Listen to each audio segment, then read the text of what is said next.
జరిగినటువంటి అవకతవకల మీద విద్యార్థులతో మాట్లాడడానికి ఇక్కడికి రావడం జరిగింది. కేసీఆర్ గారి పరిపాలనలో కూడా అవకతవకలు జరిగినటువంటి విషయాన్ని విద్యార్థులు ఇక్కడ చెప్పడం జరిగింది. ఆనాడైనా ఈనాడైనా విద్యార్థులతో ఎప్పుడైనా వాళ్ళకు న్యాయం జరగాలని కోరుకునే వాళ్ళం. మేము తెచ్చుకున్నదే తెలంగాణ విద్యార్థులకు, తెచ్చుకున్నదే తెలంగాణ యువకులకు ఉద్యోగాలు కావడానికి కోసం. ఒకవేళ ఇదివరకు జరిగినటువంటి అన్యాయాన్ని చూసే విద్యార్థులు ప్రభుత్వాన్ని పోగొట్టినన్న విషయం మీరే చెప్తున్నారు ఓపెన్ గా, దానిలో వేరే ఒపీనియన్ లేదు. కానీ ఇప్పుడు మరి మీ మెడల మీద మీ భుజాల మీద గద్దెనెక్కినటువంటి రేవంత్ రెడ్డి ప్రభుత్వం ఏం చేస్తుంది 2 సంవత్సరాల నుంచి నేను అడుగుతున్నా. దాన్ని ప్రశ్నించడానికి వస్తే మీరు కూడా వాళ్ళ మాయలో పడిపోవడం అన్నది చాలా దారుణం.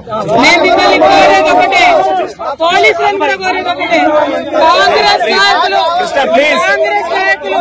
వస్తే లోపల దాకా తీసుకొని పోయి విద్యార్థులతో మాట్లాడించి, ప్రతిపక్ష నాయకులు వస్తే గేట్ బయట మీరే కన్ఫ్యూజన్ క్రియేట్ చేస్తున్నారు.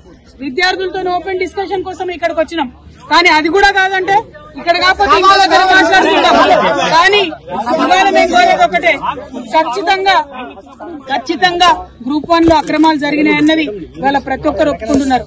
ప్రభుత్వానికి ధైర్యం ఉంటే, చిత్తశుద్ధి ఉంటే మీరు ఎగ్జామ్ క్యాన్సిల్ చేయండి, మళ్ళీ రీ ఎగ్జామినేషన్ పెట్టండి. ఎందుకు పెడతలేరు? ఎందుకోసం దాచిపెట్టుకుంటున్నారు? ఒకవేళ అంత న్యాయం ఉంటే అర్ధరాత్రి ఎందుకు ఇస్తున్నారు మీరు అపాయింట్మెంట్ ఆర్డర్లు? ఇచ్చినటువంటి అపాయింట్మెంట్ ఆర్డర్లలో కనీసం ఇక్కడ ఉన్న ప్రతి విద్యార్థి ఛాలెంజ్ చేస్తున్నాడు, మా పేపర్లు మేము ఇస్తాం, మీరెవరైతే ర్యాంకర్స్ ఉన్నాయో వాళ్ళ పేపర్స్ ఇవ్వమని అడుగుతున్నారు. ఎందుకు వెనక్కిపోతుంది ప్రభుత్వం? ప్రతిభ ఉండి ధైర్యం ఉండి కరెక్ట్ గా ఎగ్జామినేషన్ రాసినటువంటి విద్యార్థులు ఛాలెంజ్ చేస్తుంటే ఎందుకోసం ప్రభుత్వం వెనక్కిపోతా ఉంది? మేము ఇవాళ కోరేది ఒకటే, అర్హత లేని వారికి ఉద్యోగాలు రావడానికి వీలు లేదు. ప్రత్యేకంగా ప్రెసిడెన్షియల్ ఆర్డర్ ని తుంగలో తొక్కి నాన్ లోకల్ పేరు చెప్పి 8 మంది పైచీలకు ఆంధ్ర ప్రాంతం వాళ్ళని తీసుకొచ్చి ఉద్యోగాలు ఇచ్చారు. మేము ఆంధ్రోళ్లకు ఉద్యోగాలు రావాలని ఉద్యమాలు చేయలే, తెలంగాణ బిడ్డల కోసం ఉద్యమాలు చేసినాం. మా వల్ల తప్పై ఉండొచ్చు, ఆ ప్రభుత్వంలో నేను కూడా భాగస్వామిగా ఉన్నా, తప్పు జరిగి ఉండొచ్చు. మనలో మనం తెలంగాణ వాళ్ళం తప్పు సరిదిద్దుకోవాలి. అంతేగాని ఇవాళ ఆంధ్రోళ్ల కోసం తలవంచినటువంటి ప్రభుత్వాలు ఆంధ్రోళ్లకు ఎట్లా ఉద్యోగాలు ఇస్తున్నారు? ఆ విషయాన్ని గుర్తించండి, ఆ విషయాన్ని గమనించండి. తప్పులు మనం చేద్దాం, అవసరమంటే మనమే సరిదిద్దుకుందాం. ఇంకొక అంశం, ఖచ్చితంగా అవినీతి జరిగింది, ఖచ్చితంగా ఉద్యోగాలు అమ్ముకున్నారు. ఇవాళ కాకపోతే రేపు ప్రూవ్ అవుతుంది. కానీ ఇవి ఫేస్ చేసే ధైర్యం లేకనే ముఖ్యమంత్రి గారు కోర్టులకు పోయి, డివిజన్ బెంచ్లకు పోయి, సుప్రీంకోర్టుకు పోయి పేద విద్యార్థులతో ప్రభుత్వం తలబడుతుంది. న్యాయమా ఇది? కరెక్టేనా? ఒక్కొక్క లాయర్ లక్షలు తీసుకొని వస్తాడు, అటువంటి వాళ్ళని తీసుకొచ్చి మీరు పేద విద్యార్థుల మీద ప్రయోగిస్తారా? మరి ఇవాళ అదే విద్యార్థుల దగ్గర రాహుల్ గాంధీ వచ్చారు.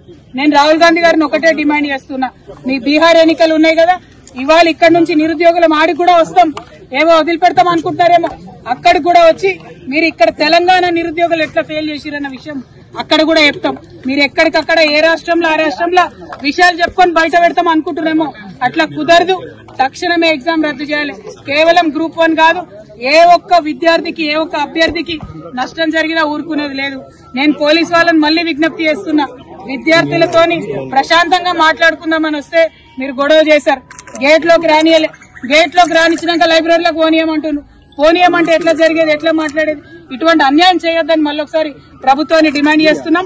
రేపు కూడా 15th రోజు మరి డివిజన్ బెంచ్ లో విచారణ ఉన్నది.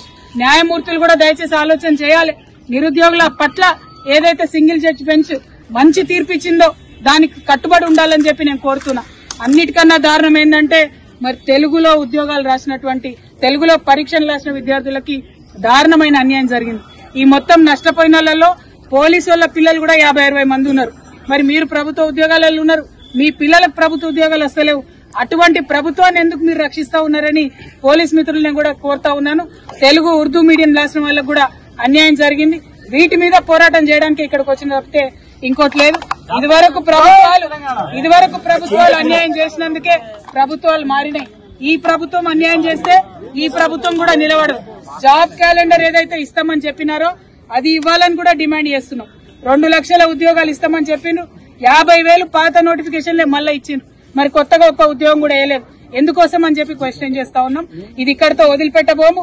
రేపు ఒకవేళ డివిజన్ బెంచ్ లో మనకు అనుకూలంగా తీర్పు రాకపోతే సుప్రీంకోర్టు వరకు కూడా నిరుద్యోగుల వెంట మేము నడుస్తామని ఈ సందర్భంగా తెలియజేస్తూ ప్రభుత్వాన్ని భేషజాలకు పోవద్దు, గ్రూప్ 1 రద్దు చేయాలని మరొకసారి డిమాండ్ చేస్తున్నాం. జై తెలంగాణ.